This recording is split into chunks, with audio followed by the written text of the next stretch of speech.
Magandang hapon mga kabay, 39135 pa rin, letter key mga kabay, 810 mga kabay. Ayun, nakasaksak po yan, so titesting natin mga kabay.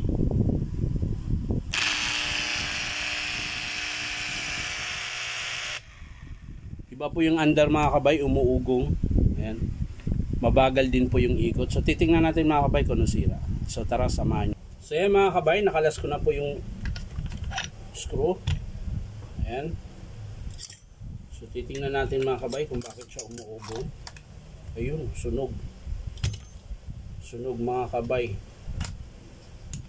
Pati field coil na damay. Ayun, nahati yung field coil.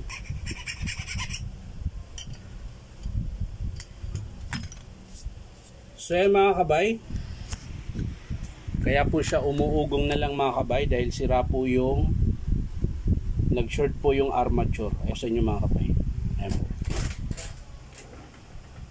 Ayan, tingnan nyo po. Sunog yung dalawang winding. Ayan. Tagos po yan sa kabila. Tapos damay po pati yung field coil. Ayan. Carbon niya mahaba pa mga kabay. Bearing okay pa. So ang i-estimate natin dito mga kabay is field coil. Ayan, yung nasa loob po. Ayan.